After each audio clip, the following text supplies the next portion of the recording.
yakubwiraga ati nta byacitse, nta gishya, ibi byose birasanzwe.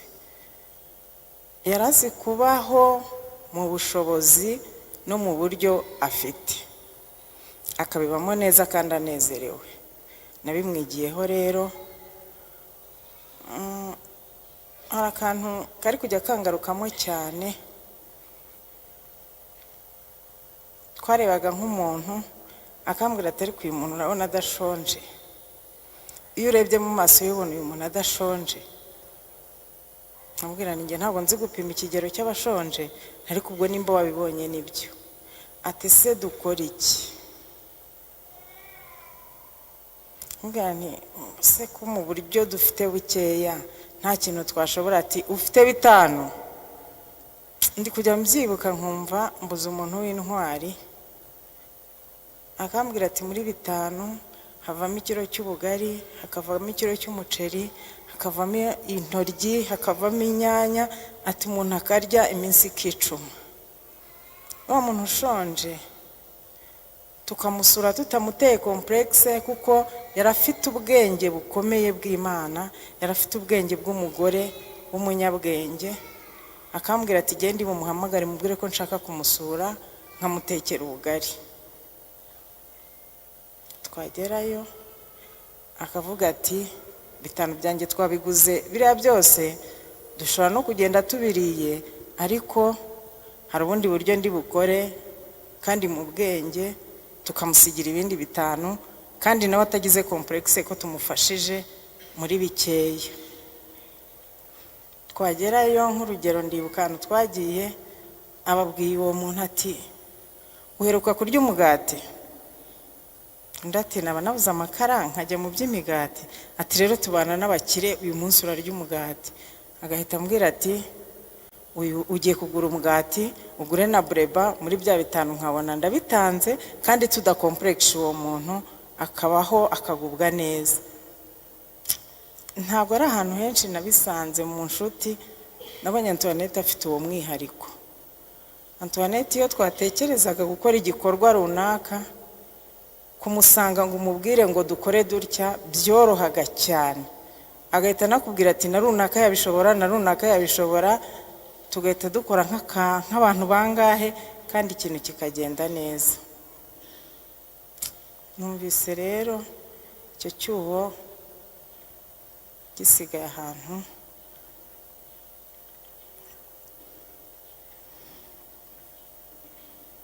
Kuwa mbere ndetse kwa 5, kuwa mbere twari dufitanye gahunda. Hari umuntu twari bukorere baby shower muri ako kantu nyine twajyaga twihehugikana. Ndamubwira nti se nzabwire nde? Antuma ku muntu, arangije arambwira ati ndi tujyane. Tugezeyo muri bwa bwenge bwinshi nababwiye yari afite, arambwira ati uyu ntabwo ari umwanya mwiza wo kubwira uyu muntu ikitugenza. Ati twigendere. Ntabwo namenye impamvu yari abimbwiye, iyo nkiza kubimenya.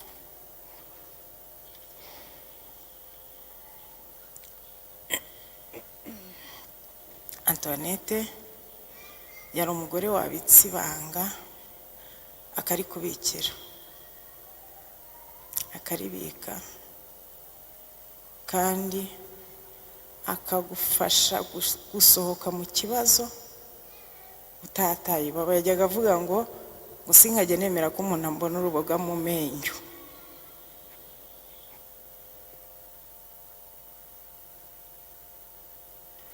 Ibyo byavugaga ko iyo yabonaga ufite nk'ikibazo cyatuma ugaragara nabi, yashakishaga uburyo ahahagarara, akaguhisha, akakubamo. Yari afite indi mpano y'umwihariko yo gusura abantu bafite ikibazo, cyane cyane abarwayi. Ntekereza ko abantu benshi bagiye barwara, Antoinette baramubonye. Ngewe by'umwihariko namaze igihe kinini cyane narakoze accident, ariko nta cyumweru cyajyaga gishira Antoinette ntamwumvise ntamubonye, si uko yari afite ubushobozi buhambaye, ahubwo yari afite umutima wagutse, yari afite imbaraga z'umutima zikomeye, kandi nta kintu cyamuteraga ubwoba. Ubwo yarambwiraga ati ubwo utaguye muri iriya mpanuka hari impamvu Imana yagusigaje. Ubwo rero mu mbaraga nkeya ufite, mu bushobozi bukeya waba ufite, kora icyo Imana yagusigarije. Mu minsi ishize yaranambwiye ati turi mu kiriyo cy'undi mwana duherutse gushyingura, yaravuze ati ariko buriya ngeze ku rugero rw'uko babona icyo bamvuga nk'uko bavuze Claire. Ndamubwira nti Antoine, nubwo abandi batagira icyo babona bakuvuga, njyewe mfite icyo kukuvugaho. Imana ishimwe ko inshoboze kumuvuga. Numvaga byananiye, numvaga bingoye, ariko nshimye Imana ko uyu mwanya mbishoboye. Antoinette rero ni mugari, ni munini, ntabwo umuntu yamuvuga ngo amurangize, gusa Imana yamukunze kuturusha. Antoinette rero twarabanye, uranshyigikira, untera imbaraga utarandutaga ubukuru, ariko kuko Imana yari bizi ko kuze mu mwuka kundusha, cyari iki gihe cyiza cyo gusarurwa. Nizera ntashidikanya ko Imana wakoreye gutuje heza. Wajyaga umbwira ngo dukore mu ibanga, kuko ibyo ku mugaragaro byishyurwa turi mu isi.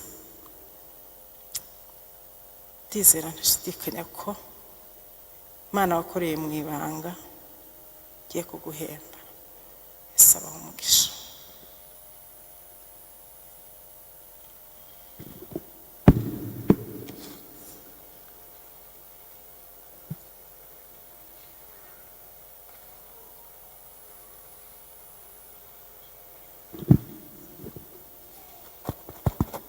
Yesu ashimwe. Iyo bahagaze imbere banyita Prince Kwizera, akaba ari imfura mu rugo.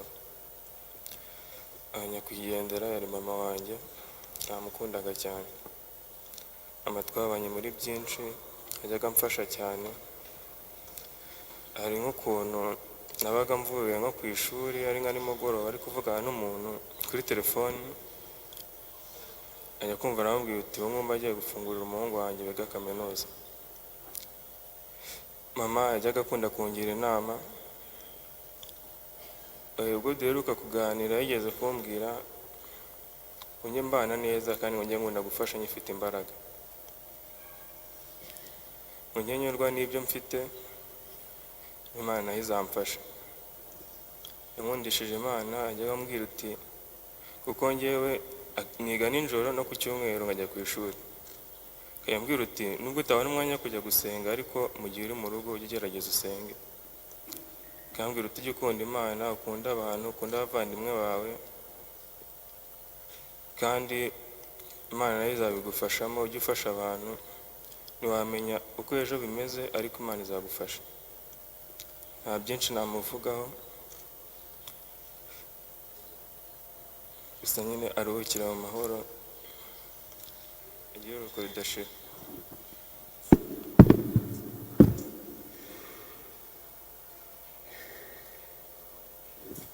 Twakurikizaho mushiki wawe nawe ari hafi yiteguye nawe yaza, akaza gukurikirwa na Asumani, tugasorezwa n'umutware we. Ahasigaye tukaza gukurikiraho gahunda yo guherekeza mushiki wacu batashoboye gushika imuhira. Yesu ashimwe. Njye nitwa Princess Umutoniwase, ndi umukobwa wa kabiri, umwana wa kabiri mu rugo, nkaba imfura y'umukobwa mu rugo. Ikintu navuga kuri mama yambereye umubyeyi mwiza, nta kintu nigeze atwima gifite. Ubwo mperuka kuganira na mama yarambwiye ngo buri kintu cyose kibaho kubw'impamvu kandi kibaho kugira kidusigira isomo. Nta bintu byinshi navuga, Imana yamuduhaye iramutwambuye, nta mpamvu ari yo kubabara kuko twese niyo nzira.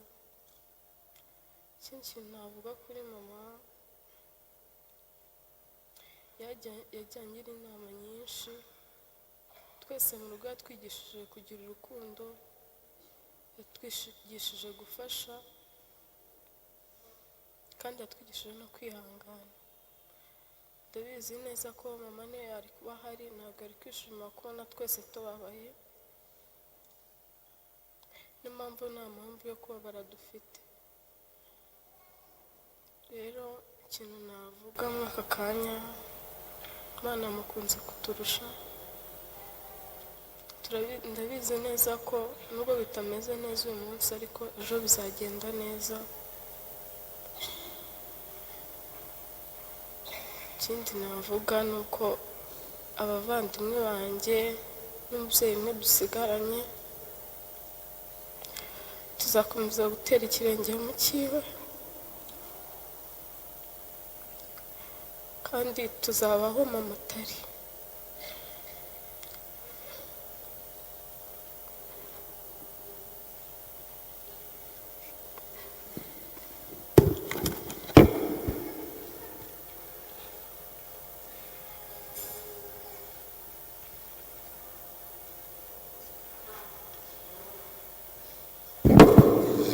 dusabe mama Valentine aze mu cyimbo cya Asumani niba ari hafi, Asumani ntabwo yarashoboye kuboneka. Mama Valentine ni karibu, mwaza mukadushyitsaho ubutumwa bwanyu kuri mushiki wacu Antoinette.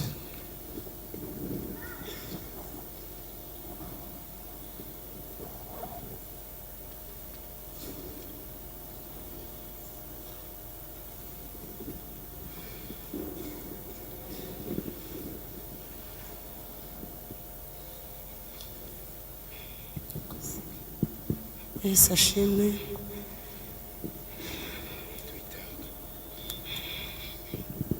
Mpagaze hano nk'umuntu wakoranaga na Antoinette, twakoreraga mu nzu imwe, dukoranye imyaka 15.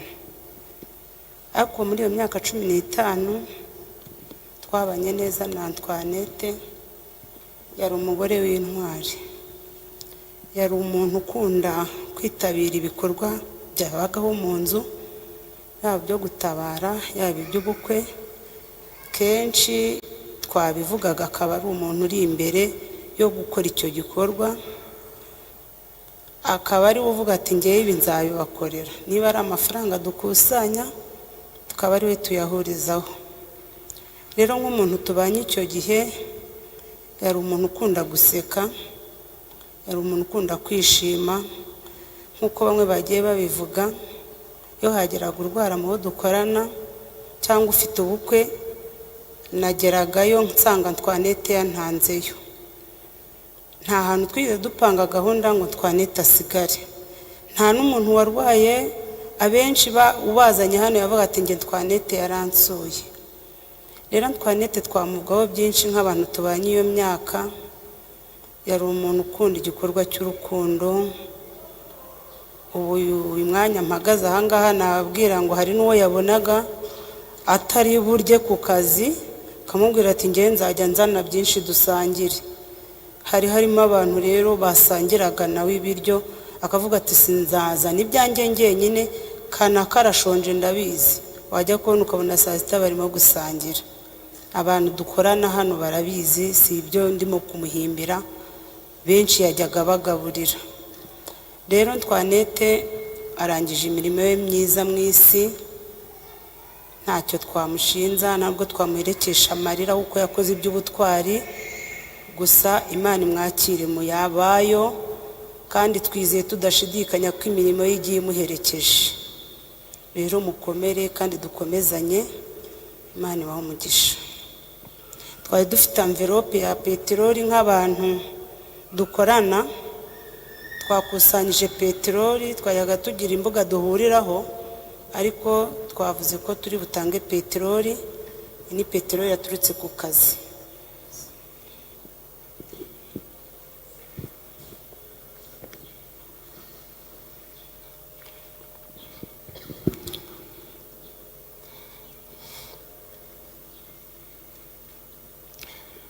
banje kubasuhuza ese ashimwe. Donete ni umugore wanjye ariko kumuvugaho biragoye ariko birakunda.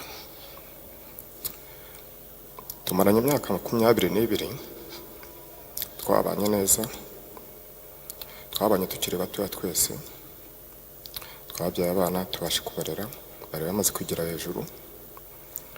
Yari umuntu ukunda umurimo w'Imana cyane kandi agakunda n'urugo rwe. Inshingano z'urugo rwe n'iz'Imana n'iz'abashuti n'iz'abaturanyi byose akabishyira ku murongo neza. Mu gihe cyashize ubwo byatangiye kugaragara ko imbaraga arimo akoresha atarazifite, gerageza kumufasha, ndamubwira ugerageza utahe kare, ugerageza uruhuke, ugerageza mu murimo ukora uyigabanye. Aranyumvira, yazindukira ku kazi yagenda saa 12, saa 1 n'igice akaba ariyo cyangwa saa 1. Nza kumubwira tujya ku kazi saa 3.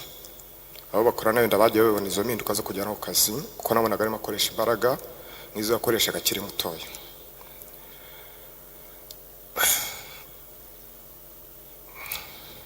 Gusa biragoye ariko ibyo kumuvugaho biragoye. Adusigiye umukoro adusigiye ni gukora ibyo asize atarangije.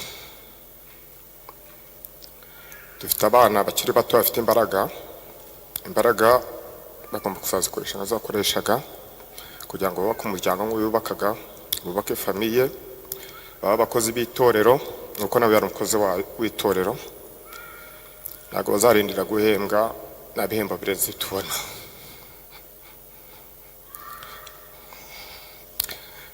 Nihangane gusa ariko biragoye kandikiraho. Arakoze umutware wa nyakwigendera. Abashoboye gushika imuhira twamusezeyeho, urumva batashoboye kuza twashira ako kanya